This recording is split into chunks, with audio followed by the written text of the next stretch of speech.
A very good evening to our viewers. Welcome to Elite TV and you're watching Open Debate in English. I'm Amrita, your host for this crucial debate on the topic, the escalation of violence in Myanmar and its ramifications. Fresh heavy fighting have broken out inside of Myanmar between the military junta and the armed pro-democracy forces. The pro-democracy forces are spearheaded by the Three Brotherhood Alliance. The rebels have captured 150-plus military outposts and key townships along the China-Myanmar economic corridor. Even the light infantry brigade have surrendered without a fight. Sittwe is an important port in the southwest of Myanmar and a key part in India's Kaladan project. It is also under siege by the Arakan army. This is the worst conflict since the 2021 military coup. Heavy fighting have now extended near Mizoram border as well. 5,000 refugees have entered Mizoram. Already there's 35,000 plus refugees from Myanmar in Mizoram. On the 13th of November, 40 junta troops crossed over to Champhai in Mizoram and surrendered to the Mizoram police. This conflict is now reaching our doorstep. To discuss on this matter, our expert panelists are present here today. Our first panelist for tonight is Mr. Ibungochoubi, Executive Editor, Manipur Mail. Welcome to Open Debate. Our second panelist for tonight is P. Sonamani, Socio-Political Commentator. Welcome to Open Debate. Oh, thank you very much. And our third panelist for tonight is Mr. Rinku Khumukcham, Editor, Imphal Times. Thank you. Let's start with the Open Debate right away. My first question, I'll be moving to Mr. Ibungochoubi. In such a situation in Myanmar, what are the ramifications for India and a border state like Manipur? Well, Amrita, we have to understand the political changes that continue in a very, very volatile place like Myanmar. And the only tragedy or the only unmanned border, the international border between Myanmar and India, we are not only talking of Manipur. Myanmar borders with, from the top, Arunachal Pradesh, then Nagaland, then Manipur, then Mizoram. I think it's about 1,600 or 50 kilometers of international boundary that we share with Myanmar. I think it's about 520 kilometers with Arunachal Pradesh. Then with Manipur, I think it is just a little less than 400 kilometers. I think it's about 398 or something. And then with Arunachal is, I think, little more than 200 kilometers, about 215 kilometers. And what worries us is the border between Mizoram and Myanmar too. It also has about, I think, 500 plus kilometers, 515 odd kilometers with Mizoram. Our concern today is, will Manipur become a place where the so-called refugees or people driven away from the mainland Myanmar because of this conflict? Just post-corona, the very chief minister of a province from Myanmar was there with his family and was in Mizoram, which was not recognized, which was not announced, which later became an issue because the very chief minister of a province of Myanmar was in Mizoram. Then gradually his relatives and when his villagers started coming in, it became an issue for Mizoram too. Nagaland has its own protective measures traditionally, culturally and politically as to how people from outside Nagaland are being accepted socially, politically in the post-1947, 1960, post-1960, how Nagaland accepts people from outside who are not domicile of Nagaland. They have their own policies. Now Arunachal, Mizoram and Manipur, they become place where they definitely will be looking forward to coming in and settling down, whether it is a temporary basis, whether it is a permanent basis now, two faces from that perspective. When driven away because of the conflict, Manipur becomes one of the most affected states in India because of the present situation. We will see the change in demographic profile.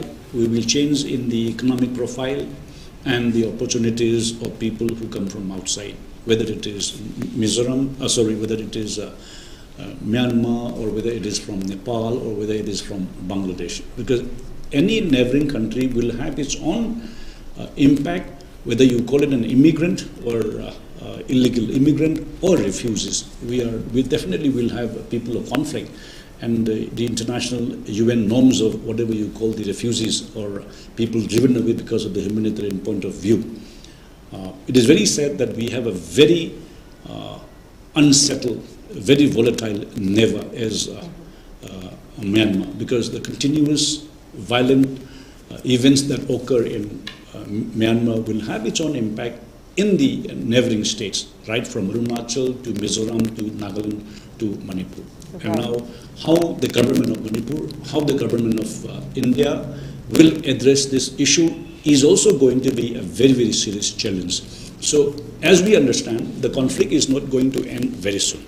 It will continue, and the very fact is, even when there are international norms of using air force to calm or to fight its own military movements or insurgents within their own country, I think Myanmar does not hesitate to use its air force to bombard its own, within its own country. Right. And it has its own impact in the neighboring states and neighboring countries like India. Right. And that also has an impact in Manipur.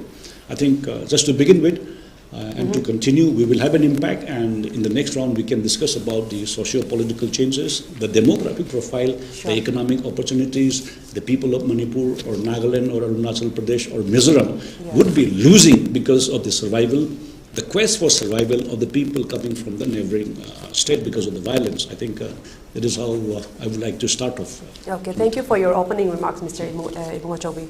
As you mentioned that since Manipur could be a possible hub for people driven out from Myanmar as refugees, and also mentioned that Nagaland have their own strict laws regarding this. So, what precautions can the Manipur state government take up regarding this threat from Myanmar? Should we just sit back and wait on the center again? You're asking me? I'm moving on to Mr. Sonamani now. I'll be coming back to you again. Yes. Okay.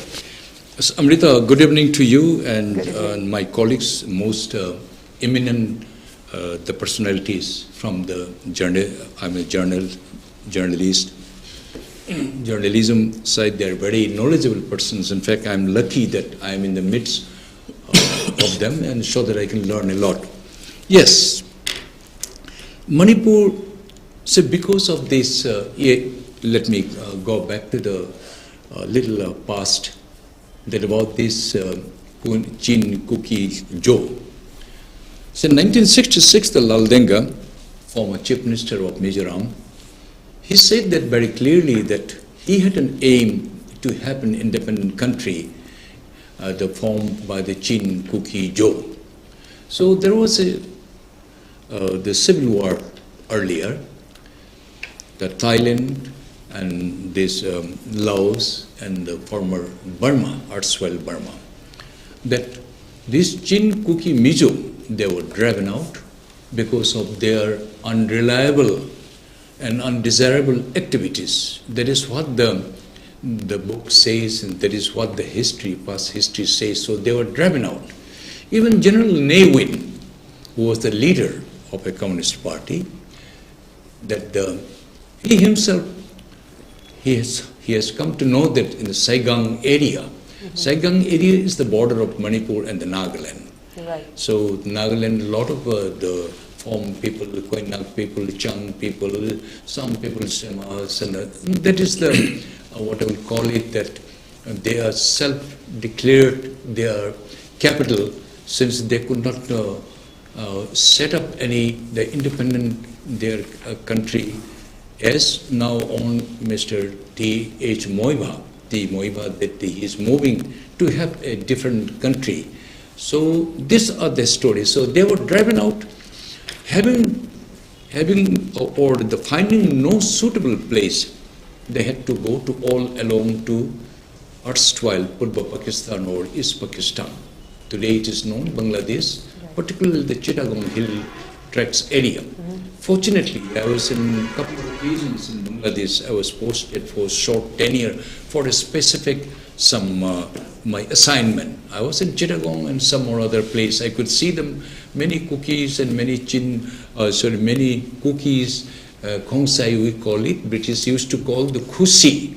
Cookie was rather known as the khusi, and the Manipuri people used to call them khongsai. We never heard the cookie. Later on, the British people, they have made it the cookie by themselves for their easy pronunciations or for the easy contact, or that's how they develop it.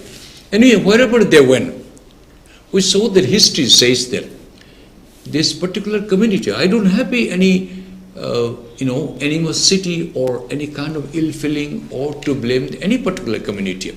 But majority of them, what the history says, wherever they stay, either in the Laos or the Thailand or the erstwhile the Burma, so also in the Nagaland, so also in the Assam, wherever they win, some problem they create, and somehow they want to forcibly occupy, because the North is one of the very what I will call it a soft place, because of the democracy and because of the too much freedom and the rights has been empowered to the scheduled caste and the scheduled tribe. Okay, they are downtrodden people. We are also trying to regain our positions, like earlier the scheduled tribe, the way before 1950 everybody was equal.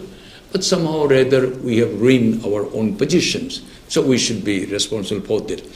Now you see that, now Jaramthanga, he says very clearly, very, very importantly, he said that we are having an aim. Our aim is that to have a country, to form a country. Some slice, the easy shop target is the Manipur. Then in our state, khusi, whatever we want, another chief minister, he says something, another chief minister, he says something. Virtually, most of the bureaucrats are in Manipur, they are all the bureaucrats, maximum, in higher rank, or in the police service, or in the Indian Forest Service, or in the Indian Foreign Service, or in the Indian Administrative Service, or whatever might be. Maximum happen to be this, particularly from this community. Good. They have worked hard, they belong to ST, they have got certain rights, they should enjoy it. But some of them manipulated and misguided because of this Manipur, our chief minister headed by them, the head of the government, or some other ministers who have never bothered to see for what will be the future of the Manipuris. Right. Once upon a time that it was a nation, it was a tiny nation, no doubt, but it was a nation. It was an independent country. Even after the merging, before the merging, even India gained independence. We were independent. We were not under the India for 1 year. Everybody says, history knows it. Either we are coerced or we are forced. Our Maharaja had to sign it in Shillong, so we had to merge it. So now Manipur is another very soft target and a soft land. The people coming from illegal immigrants, their exodus. Right. Under the cover of that, yes, present situation is a very volatile. Our eminent journalist Ibungochoubi have said that I fully endorse it. Yeah, Myanmar will continue it as it was, as it is, as it would be.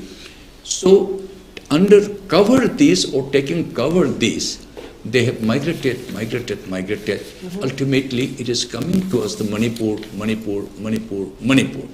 So many villages, unaccounted villages developed. I said that population explosion, why it is taking place only this particular district? Why not in the Naga other district? Why not this population explosion is not happening yet?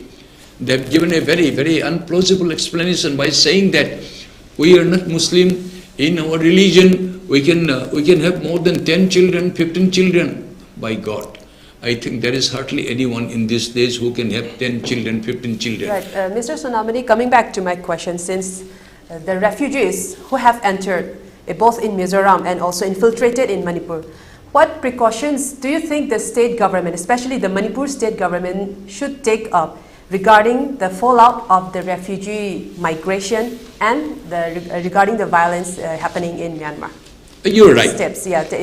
What do you suggest state Yes, government should you're take? right. Mizoram government, they willfully, they welcome them. Mizoram government, Jaramthanga, he dared to say that whatever the government of India's direction, he is not following it. He says that this refugees coming to Myanmar, to the Mizoram, they are their breed, they are their brothers, they are their ancestors, that he doesn't agree that they should be sent back or they are being again handed over to the Myanmar. They said that this is the contraventions of the Indian government's order. But how the government of India is looking or considering, God knows. Rather, he says that even the biometric, even this so many other documents, etc., I am not going to comply because they are my brethren. Right. See the guts. Right. Because their aim and object is to have a separate country. So this is their aim, openly and overtly and boldly. He said, Government of India comes, Government of India totally shut their mouth as if they are. Rather, they are asking that I am looking after them. So Government of India, you should sanction so many thousand crore rupees, this thing, that thing. Illegal people who are without the approval of the Government of India. Say the Sri Lanka's refugees, hundreds, thousands, they have come to there. There are camps, separate camps. They said, we'll go back. See, in the Mandapam, in the Rameswaram, and so many other places there. More than 800, 900 camps are there. No issue, nothing, because they stay here for some time, along with the buses, Government of India, all the paraphernalia, they observe it, then they go back, no problem. But this particular community, once they come, they will never go back. Right. Because 5 they come, 10 they go. So Manipur government, security matter, you raised this question, very valid point. I fully endorse with you, I appreciate for this question. Manipur government is another full of laxity. Right. And they have no control in this. We had been raising our voice from the beginning since past March 17, 2017. I have started participating in the TV channel. Thanks for that. You invited in many occasions. Our government should have taken a full adequate security so that Mizoram, let them do whatever they want. It is a quite obvious known the purpose that Mizoram will dest to Ferjol, then to the Churachandpur, then to the More, then to other place. So definitely where there is a weak, no security, no proper security, and no proper attention from the side of the government, this is another thing. And that we had been raising our voice vociferously by saying that why there are 2 laws that the Government of Manipur, you are applying it. Government of Manipur is very adamant and they don't want to hear this word. But today what is happening is, this is the mistake, this is the grossly mistake, this is the murder by the Manipur government for not taking adequate security for this refugee. And there is another group to welcome them and to facilitate them and also there to conceal their identity, and they are taking cover aid, which Manipur government timely, promptly did not intervene, it did not take any kind of suitable and stringent action. That's why today we have failed miserably by the Manipur government. I'm not blaming alone this government. Right from the beginning for 20, 30, 40 years onwards, they have then never bothered it. People are coming it, nobody going or coming, going, no record, nothing. Then MLA had been, even the foreigners, right. MLA, who was an MP there, one JRA, there are the leaders, what they call it is he has become the Indian citizen now. Who has given this passport? Right. This terrorist. Who has given a passport? IB is responsible, Manipur government is responsible. Why they have not verified into, he has another title, the Goite another title, just to prove that he is an Indian. So now all the terrorist group, they have scattered and they are going to make a headache.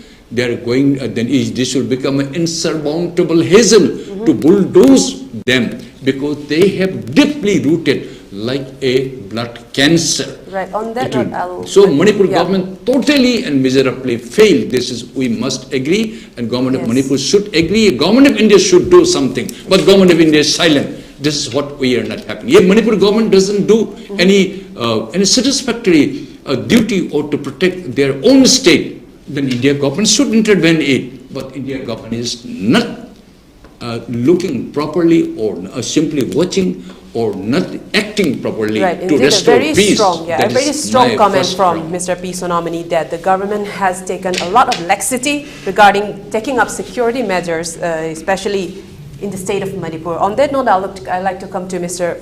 Rinku, that now that Myanmar has become a very geopolitical hotspot, since the major players, for example, China, US, and even Russia is now interested in the geopolitical dynamics of Myanmar. They have even recently conducted air exercise, Navy exercise with Myanmar in the Andaman Sea.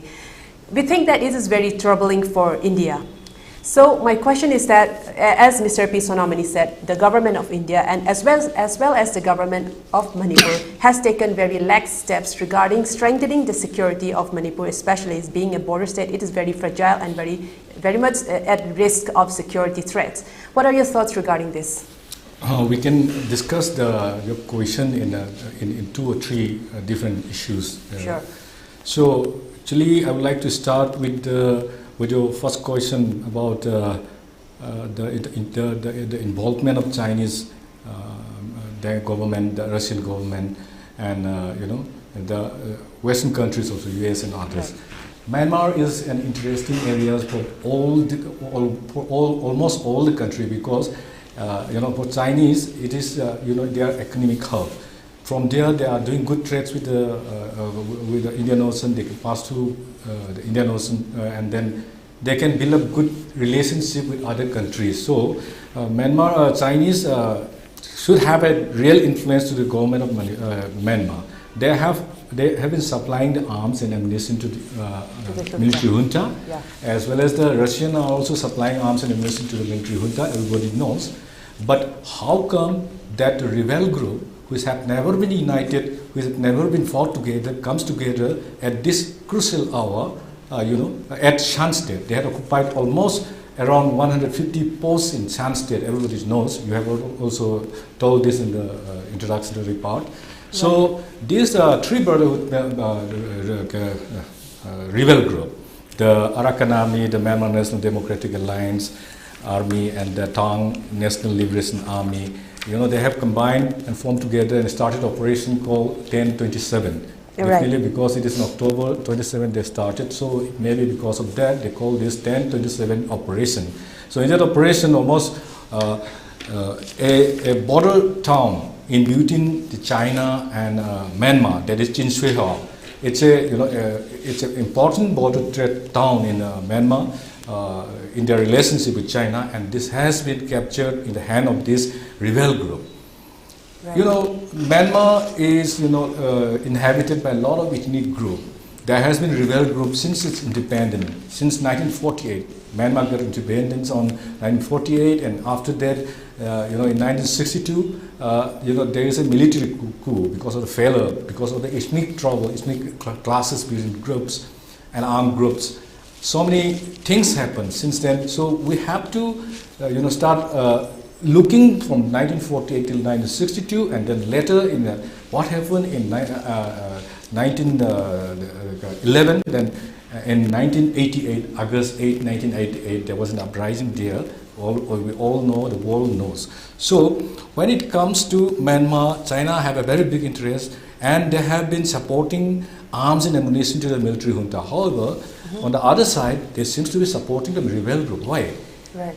Recently, in 2 or 3 months back, or say 1 or 2 years, since the last 1 year, say, there is a report of online scam. This has created a huge loss to the Chinese traders and the Chinese economy. There is a center in this town. There is a Chinsuihao. There is a Myanmar town. They have they have all facilities for for building an office of this, creating cybercrime, online crime scam. So the Chinese have been directing the Myanmar junta to crack down this cybercrime city, that cybercrime building. So they have never done that. Maybe because of that, the Chinese government, may have some influence to the rebel group, because unless and until this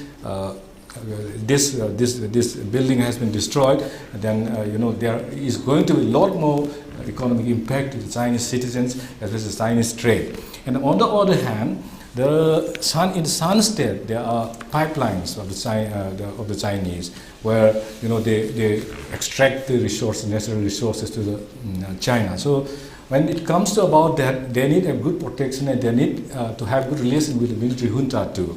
So maybe China is playing a good, an interesting area in the Myanmar politics, which is right now at chaos. So when it comes to the Chin State, India have interest in Chin State. They have recently opened a port at Sittwe. And then later, what actually happened is the Chinese do have an interest in this area. Definitely, China will never want India to have control in the Chin State, or either in Rakhine area or any other area. So there are differences of opinion between this pro-democrats group, the ethnic groups. They were never united. They have their own agenda. They have been demanding autonomous for their own reasons. Say, for example, the Chin State. It is not after 2021 February military coup that emerges this Chinese Chin State rebel group. It was from before that too. There has been a Chin State rebel group, Chin Defense Force or Chin National Front. Right. They have been revolting to the government of Myanmar. Either it may be democracy also. They have been fighting against the government of Myanmar because they want a state more autonomous, who's get more autonomy, and who's wanted to have there is a bitter relationship with whatever government comes in the Myanmar with those in the Chin State or any other part of this Burma. Say, for example, there is a rebel called the Karenni group. They were never united, and in this brotherhood, which take up a bold step against the Myanmar junta, only 3 of them have come together. No other group have joined the attack operation. So this shows that there is a lack of unity amongst these rebel group operating there. So when there is a furious chaos in a neighboring state like Myanmar, then there will be definitely, this will definitely have disastrous impact in neighboring countries like India or China is already having, I already told you, and even in Thailand, Laos, every country, neighboring country is going to suffer because of the impact of what is happening in Myanmar. So Manipur, or on the Indian side, let me be straight. In Chinese side, they are very straight. Mm-hmm. They have their firm stand on how to protect their border and how to protect their Chinese traders which were residing inside Myanmar. So they took up decision, in some of the analytical platform there has been discussion about how to protect this Chinese who has been living in Myanmar for years. But for a country like India, let's forget for a while about Myanmar. So when you talk about Manipur, the Manipur border, Indian border, India and Myanmar borders, it's a large borders in kilometers, 1,600 kilometers we are sharing, more than that even. So Manipur, what happened is that in the post-2021 February coup, there has been an order from the state government to provide humanitarian aid to those who ran away, who fled from their country, that is from Myanmar, because of atrocities by the military junta. They came to, they were permitted to stay, provide humanitarian aids by the Manipur state government. They have issued a notification regarding that. Okay. But after 1 or 2 weeks, the Union Ministry, issued another notification saying that no Myanmaris who should be allowed to enter inside India. Right. There was a strict notification, order from the Ministry of Home Affairs, and then they have stopped providing aids to those who escaped from from Myanmar side to Manipur side. But the real problem is that when people are threatened, when their life are in danger, they use every means to cross the border, and these people, without getting proper registration to the government of this country. They enter to this land and stay somewhere inside Manipur at far-flung interior places where the administration cannot reach. So the way that the Union Ministry had notified regarding the victim of those the Myanmar troop citizens. So what actually happened is that yesterday I just saw a TV program in the ANI report. It says that the Ministry of External Affairs spokesperson straight away said that they have a clear stand on Myanmar issue. They said that they support the democracy movement, and they, at the meantime, they don't want to interfere in the fight. However, they want a ceasefire between this military junta as well as this ethnic armed rebel group. There was a clear indication that India does have a policy, but when the MEA spokesperson told this, it definitely, had a conflicting, contradicting policy, about this India, because the Union Home Ministry has said that they should not be allowed to enter here, and on the other hand, the Ministry of External Affairs said we are providing them aid in Mizoram. At the same time, we are also trying a ceasefire. In the line, I also forgot to tell you that the MEA spokesperson had said that some people from Myanmar who have entered in Mizoram have been provided humanitarian aids. When there was a notification from the Union Home Ministry to stop providing aids to those who come from Myanmar towards Indian side, how come that the Ministry of External Affairs again said that we are providing aids? At the same time, what actually happened that the DGP of Mizoram, that Anil Shukla, just they told that they have 75 Tatmadaw cadres, Tatmadaw, the military juntas, military, they came inside Mizoram and they have been deported back. Yes. So there is a confusing what is the actual policy of the Indian government towards towards this borderline. There is some confuse created because of the contradictory statement among ministries. They haven't yet announced anything about what has to be done in Myanmar, and they haven't about the Act East policy. They have said that Manipur is an important role. And do you think that the government of India is taking interest in Manipur? Right. On Never, that note, yeah. Because they have already implemented the Act East policy, and millions of dollars have been already earned through the sea routes, not from these routes,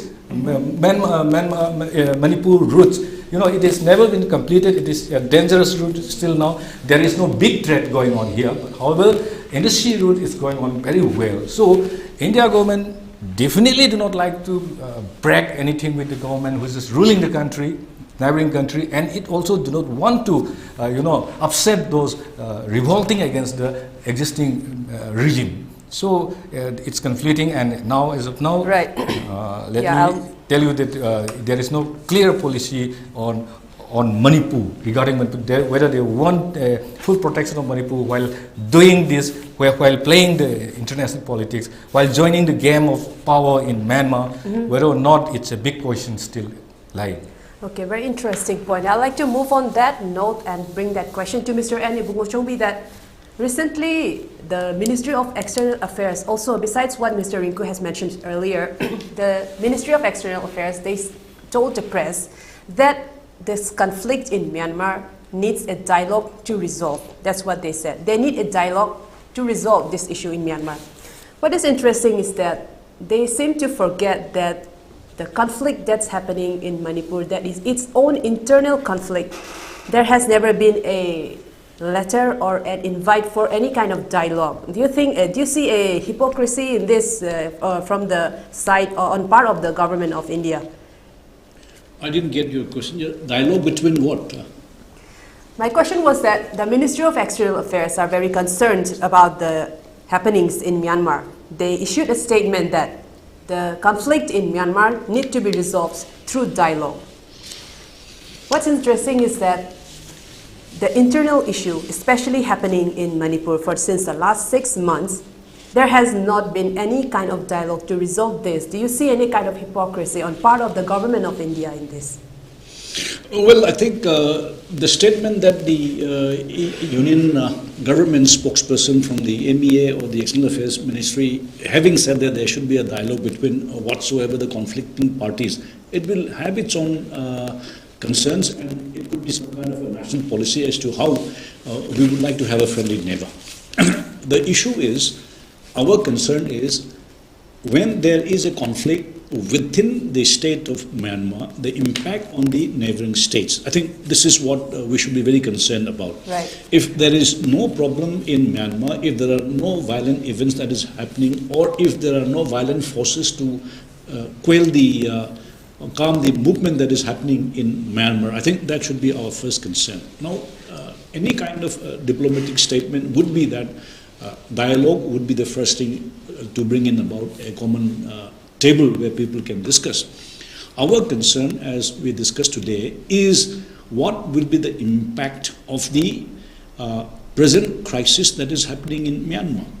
Right. Now, as we see that the democratic process in Myanmar has been in the doldrum for almost 3-4 decades, even had there been a political process of elections, the Aung San Suu Kyi winning the elections on the very second day, the military taking over the power. As we do not see any kind of a development or peace or any kind of a system that will happen in our neighboring state, whether the Chinese administration or the Indian administration, in some way, as a friendly neighbor, they would be looking at progress in both the states, in both the countries, looking at a partnership for business or development. We are looking at, even if you look at the development that is coming on the communication system, we would like to travel. The government of India has its own plan to travel up to Thailand via Myanmar. The very plan of having a route, not via air, but through the land, that itself has been one of the major programs that we have been hearing. Our concern is how we develop a mechanism, how we develop a process where we will not be, the problem that we face today will be minimized. That, I think, was our concern. And from that point of view, the state government, our own state government, should find a mechanism of its own. Irrespective of what the central government says, we should develop a mechanism of its own. In the very first debate, on the very first discussion that we had when the problem started in the month of May, our editorial point of view was that the Chief Secretary, through its own administration within Manipur, should give a written statement or an order that all the district SPs, all the district commissioners should have a table and have a register of how many people have come from outside. And if at all, the government should be strong enough to send out a message that all the people who are coming from outside should report to the first nearest police station. I think that should be our own state. Right. Whether they obey, whether they do not obey, the next step should follow up. Our editorial comment was that the state chief minister, our own chief minister, through its administrative process, whether it is the chief secretary or it is the home secretary or the home commissioner, should come out with a clear order that anyone who is not a domicile of our own state, I am not saying from different parts of the state, but from the foreign country, anyone coming in should report legitimately to the nearest police station. That is our first editorial comment when things started. If the government says that anyone coming into our state should report to the first nearest police station, that should be the first step. Then we would know how many people have come in. I am not talking up to date. We have been saying that anyone who comes to our state from any foreign land, it has its own tradition. Whether you are coming via airport, whether you are a foreign person reporting via coming from the airlines or any by land, your first duty is to report to state administration. Right. And this should be one very stringent way how the state government should initiate, so that we should have a table, we should have a record as to how many people have formally reported to the civil administration of our own state. That will be one of the major key issues that we would like to see that is happening in our own state. And if at all, if they do not report, then there should be a mechanism as to how they will be told to report, and you can initiate the proceedings as to how, if a foreign national is within the country, then you have your own laws. Suppose if you are in any kind of a country, you talk of any European country, any other country, if a tourist has overstayed, there are certain rules and norms that you will be given a ticket back to your own country. And we should have that own mechanism. I'm not talking of Manipur, I'm talking of the country as a whole, that anyone who is coming because of a conflict from the neighboring areas, and I think there should be one way how we should check. The ramifications, as you said, the impacts of the people coming from other states. You look at Assam, after post-1971, how many people have come into and settled, and now even the local indigenous people of Tripura, they have become minorities. All of the 40 lakh population, today the local Tripuris have become minorities. The indigenous people of Tripura have become the minority. In Assam, you can see the entire Nalgong belt on this belt, how many foreigners have settled and they have indigenized themselves. Manipur, as we said, is a very poor state. We are very docile. We accept any kind of people coming on the humanitarian ground. However, we will see the demographic profile gradually that is having a big impact on the socio-political opportunities of our own people. Right. We are talking of the economic opportunities, then there will be a social change, and most importantly, the demographic profile of the electoral process of the people of our own state. We will have a serious challenge if we do not check now. We might say that we are late, but we still can start. I think that is the major issue today. If you look at the topic that we have been given today, the issues, the ramifications and the impact of the conflict in Myanmar. People gradually coming in, which was coming in, and now people will come more because of the conflict. So I think editorially what we have to understand is that our state should have a mechanism to check the people, the strength, and we should empower our own administration. But first, we need the digital record. We have a numerical report that has to be recorded. And if we have a recorded statement that they have come as a refugee, we have to understand from the humanitarian point of view, but we have to classify that they belong to another nation. I think this should be something very clear on that perspective, rather than going into which country is influencing Burma or what kind of a political upheaval they have within Burma. Because if we continue and if we have to understand the dynamics of political events that is in Burma, it is a very long process. But as of now, what we understand is that the problem in Myanmar will continue, and the violence that is happening in Myanmar will bring in more people to our own state. As I mentioned, we have had what is important is to safeguard our state interests, especially the interests of the Manipuris. No, this is the same as in Arunachal. I was in Itanagar very recently. Because I remember by heart now, because the discussion has been on of the international boundary that we have between Myanmar and India. In fact, Arunachal has about 520 kilometer long border, which is very porous, very porous. So, in fact, they have this interchange. And now even Nagaland, very fortunately, they have, I think, about 215 kilometers boundary. But however, they have that internal mechanism for Nagaland. Like, I think 1963 is the deadline when they got their statehood. Whosoever was in the electoral roll of Nagaland in 1963, it's very fundamentally very clear from Nagaland, whether you accept or not. You have to understand from Nagaland, they had their own mechanism, irrespective of the people coming in now. Even Dimapur, there is a very recent crisis in Dimapur, because the entire business community, they have been swept away by people from other communities. And this is their own internal problem. However, from the demographic profile of the electoral process and their domicile issues, I think Nagaland has taken a very stand that if you have your name is in the electoral roll post-1963, when they got the statehood, I think it reserves their own right to claim their own domicile in their state. Whereas Manipur doesn't have, or Arunachal doesn't have, or even Tripura doesn't have. From that perspective, we have vast land which is unmanned today.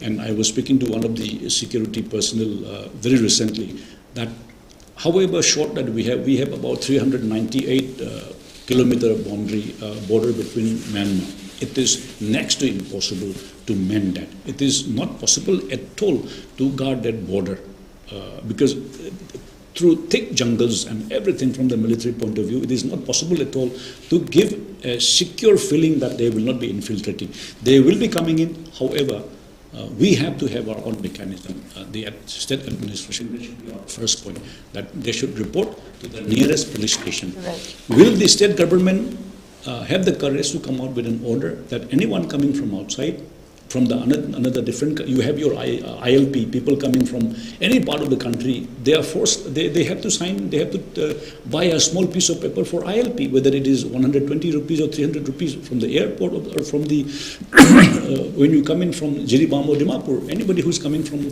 the rest of the country because of the ILP. Now, when you can have a mechanism for ILP, the government also should have, within its own security reasons, to say that anyone coming from outside should report to the nearest village, the nearest civil administration, whether it is a DC or the SP or the SDO or the local police. I think that should be the first how we would like to see it. Okay, I'll take that note to Mr. P. Sonamani that as Mr. Ibungochoubi said that we need a very strong, strict state mechanism to control or to just maintain or to supervise the influx of illegal immigrants. But you see that a lot of immigrants are probably entering to Manipur through Mizoram, but Mizoram has already stated that there will not be withholding, they will not be blocking any entry of the Caucasian Jinzo, their brethren.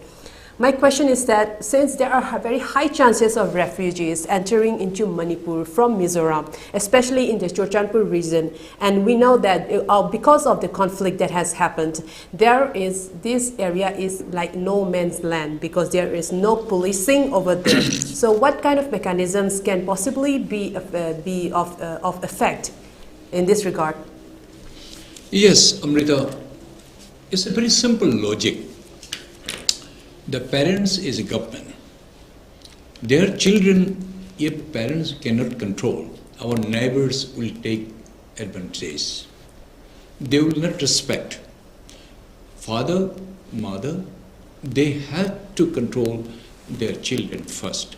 So also the Manipur Manipur government should have been, and present government should do something, and we should apply the very stringent action, provided if in our own state, few districts has become the hostile, deliberately they are not obeying or complying the order of the government.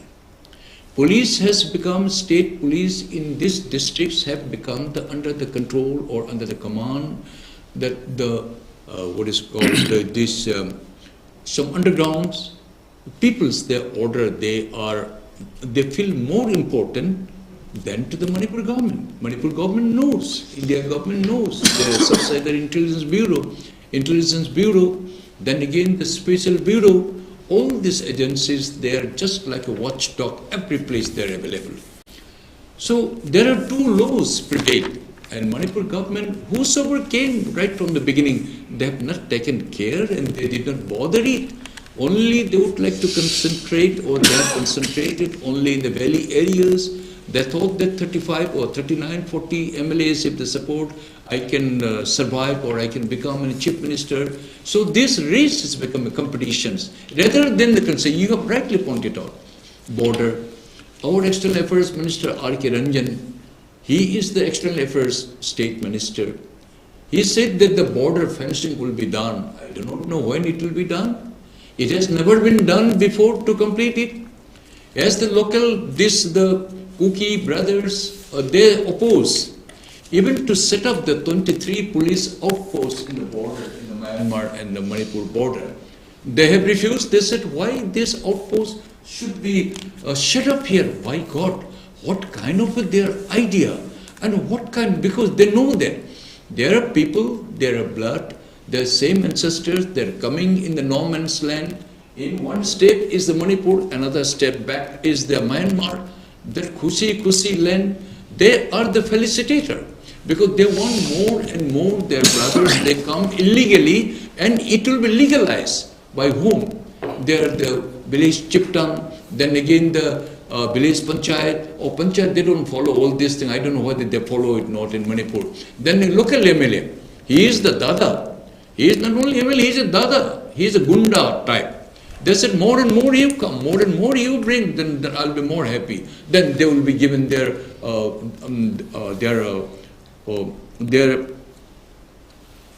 place or in the village, or a new village will be constructed. Then the DC may not be there in the border, SDC may be there, DC in the somewhere there, but very far, 100 kilometers away.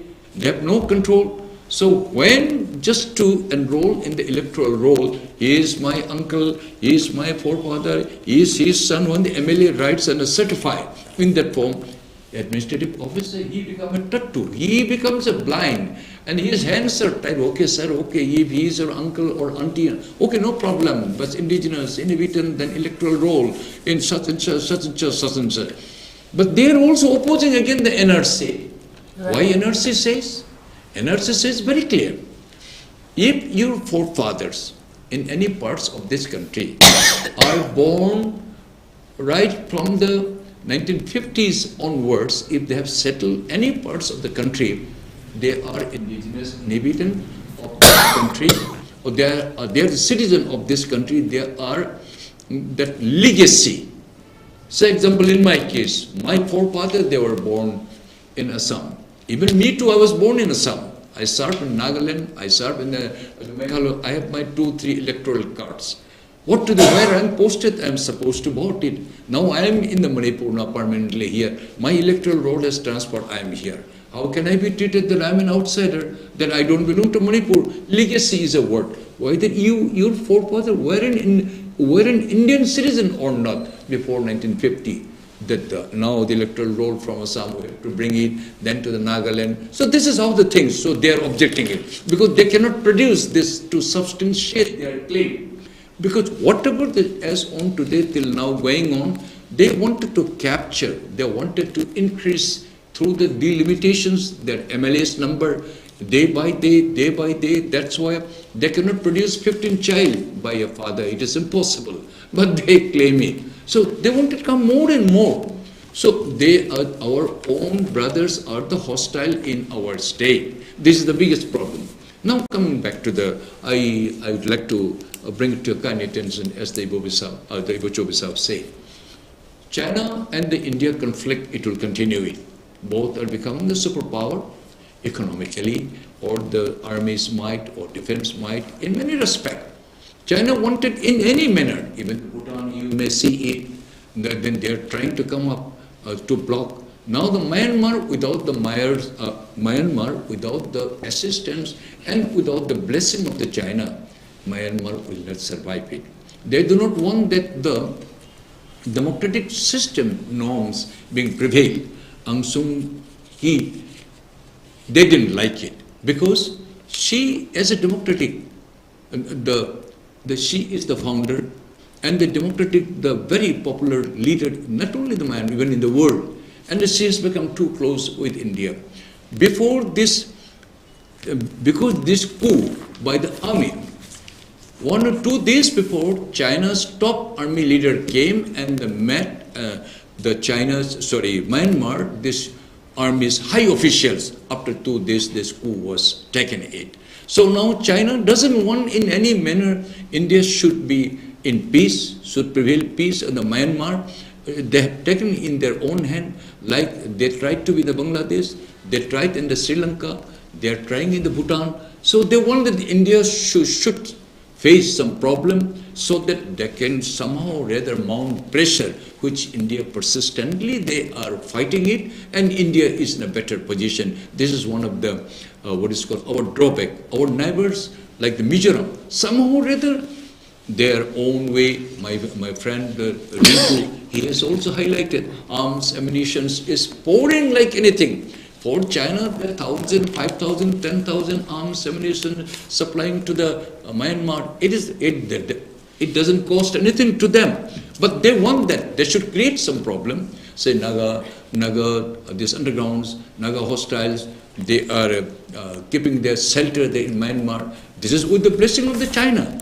So that the India should not be in peace. If India restored peace or India function as a democratic, this set up beautifully well, then I think they will not be able to counter with the India. So India is rising up economically, socially, in all respect. India is rising up to deal somehow or other, or number 3 or number 4, economic conditions in the world is rising up. This is very, very surprisingly. This is India's very strong, innovative, and they're very hard work, we must say it. So our government, as I said, that no man's land, now only 75, 80 kilometers only they have fenced it. Other fence, long way it is open. One come in the morning, they come after having a good food, etc. Then distant coming, going, there will no problem. Kusi land. So they have objected 23 outposts should not be there. Why? We want police posts everywhere. They don't want the police outpost. They don't want, because there are movement here, there, here. That will become a stumbling block. They don't want. So these are the certain points that the government of India knows fully that what the Mizoram, the state government's activities, their unwanted activities. I will say that because they have defied strongly the government of India's what they will not listen it. They will continue it. And when the India government cannot controlling, not in a position to control. So is there 2 laws applied by the government of India? Like Manipur, unofficially there are 2 laws. There is one in the hill area, another law in the valley area, another law. So India government has become another problem. Manipur government has another problem. So I request the Manipur government and the India government, they should give a very, very fair verdict. They should rule this country properly. They should equally give justice. No propping up to another one, and then now you're pushing down to Manipur, particularly the Meitei areas, you're pushing down, you're not bothered. So peace, etc., this kind of things should not come immediately, and the things should be very clear. Government of Manipur should be very, very clear, and the firm decision she must take, Manipur government. Right, a firm action, a firm action is needed, is what you're saying, Mr. Sonamani. So before we, since time is almost running out, I'd like to move on to Mr. Rinku. Before that, from what Mr. Sonamani said, that we need a very strict action, especially in Manipur. So on that note, I'd like to ask and know from you, Mr. Rinku, that definitely, even though the defense sector is in the union list, there has been historical instance back in the 1962 Chinese aggression of India, that there is an infamous quote said by Pandit Jawaharlal Nehru, the 10th Prime Minister, that we are sorry for the people of Assam. Back then it was Assam, and then the Chinese aggression, they have entered till the Tejpur region, and then fortunately they have withdrawn, but they still have control over a large portion of land in Arunachal Pradesh. Regarding that, since Manipur is also a border state, I want to know that because of this aggression, because of this conflict in Myanmar, and suppose the military junta falls and the rebels can choose a leader, we think that the US, even the Russia and China, they will try to put a placeholder for their own interests in Myanmar, a leader who will be of their own choosing. On that note, do you think that the state of Manipur will have to be prepared for our own defense? Definitely, every state should have their own mechanism of protecting their own provinces. Okay. Manipur government should really have a mechanism to protect its own land, which has a history of about 2,000 years, or say some says 5,000 years. Manipur has been a nation for such a long period. So definitely it was merged to the Indian Union, whether in a controversial way or not, there is another factor, but it was merged in the Union of India in 1949 after signing an agreement with the then nominal head of the state, the Maharaja of Manipur, Bodhi Chandra Singh. So as Manipur became a part of India, after an agreement was signed. That shows that Manipur was an Israel nation which should be protected under the international law called the UTI Positious Jury. So there are certain sections that the international law has to, can be applied in context of Manipur, but still then Manipur has somewhere failed to protect its own people, to safeguard its own indigenous people from the hand of the migrants or from the hand of any other vested interest in narco traders or armed smugglers or any other. There are, every time there has been either in one way or another some bad peoples come up who wanted to destruct their own community. So the Manipur does really have, failed to, put this kind of restriction for, some strict measures, as Ibungochoubi has said. So what actually happened is that recently, in a speech, the Chief Minister of Manipur, Mr. Biren Singh, had told that there has been, because of the free movement regime, there was a regime called free movement regime, at which a citizen of Myanmar can enter 16 kilometers inside Myanmar without taking proper visa or proper, just by showing the ID card. In the same way, the people from Manipur of India also can enter Myanmar, Tamil, without, getting visas or just by enrolling a name in the receipt book. There was a free movement regime. So he blamed this free movement regime as one of the factors that the government did not look after. But it was really not that. It was, there is a any foreigners cannot enter the state. Even though if there is a free movement regime, they should return back. Their names should be recorded in a register, well-maintained register, so that they can be tracked out. One failure that the Manipur government has done, it has failed to take a rigid decision during the crisis time when a military coup there in 2021. There was no, the government of Manipur could not have a proper stand when the government of Mizoram can have a strict their own stand that we will allow them to enter. The Manipur government cannot say anything. If you remember, India is not a signatory to the Refugee Convention. Right. Still then, in 1988, in the aftermath of the 1888 uprising in Myanmar, there was a democracy movement, and many pro-democrats were allowed to enter India, and they were allowed to take shelter here instead of Manipur. If you remember, it is a place called Laikul in Chandel district. Right. They have opened a refugee camp there. The Myanmarese people were allowed to stay there after being registered, and then some of Myanmarese people were also allowed there in Imphal part. If you remember, there was a student body, pro-democrats body office there located in the supermarket. Now it has been abandoned, and there was an office there in Palace compound also of another students group. What I want to say is that even though we are not a signatory to the Refugee Convention, the government of India allowed this pro-democrats group during 1998 in the post-1988 incident to settle here, to take refuge for some time here. Mm-hmm. So when we can easily point them out, figure them out, where they are staying, who are these people. It is easy for the government to identify them. Who are these people? They are entering from Myanmar, easily identified. But this time, when it comes, during wartime, as I already told you, when you are in the, you are in the midst of a war, in the midst of dungeons and these things, hostile people, then you will try any means to escape from that chain.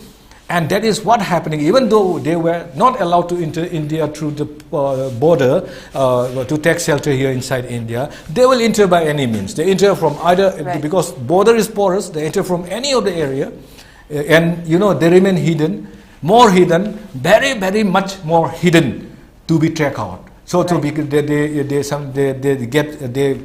they were taken advantage by some villagers, village chief or some self-vested interest people, mm-hmm, and then started setting up a village with 20 huts or houses, and then started taking advantage for the government. This was what has been happening since the last couple of decades also. But now after 2021, this was a thing happened because we have failed to check the entry. Already there has been more Chin Kuki who have entered the state through their relatives or any means entered in the jungle or stay in villages. There were reports of children like staying in many of the villages in the Ukhrul side also. So, you know, in this part there was a total lack of seriousness from the part of the government.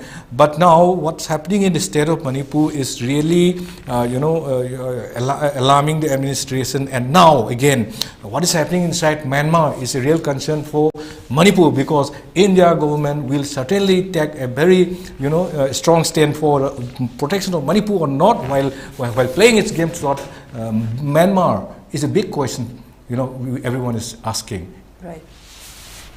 That is very interesting, not only interesting, I think in fact a very important point that the state itself has to take up its own security and protective measures, because influx of refugees, they will enter any country somehow because it is the nature of conflict, the nature of war. Today the seriousness of this violence of Myanmar has reached our doorstep. It is affecting us and our lives. So our panelists today have provided us a wide range of topics, a wide range of inputs and insights regarding the ramifications and the fallout of the violence happening in Myanmar. One of the most major fallout or the effects that could happen is, and the danger is that there could be a change in the demography and in fact alter the electoral system even in the future. On that note, we would like to wrap up our episode for today. I would like to thank our panelists for joining us tonight. Thank you to our panelists, Mr. Ibungochoubi, Mr. P. Sonamani, and Mr. Rinku Khumukcham, for taking your time out and being present here in our studio and giving us your precious insights.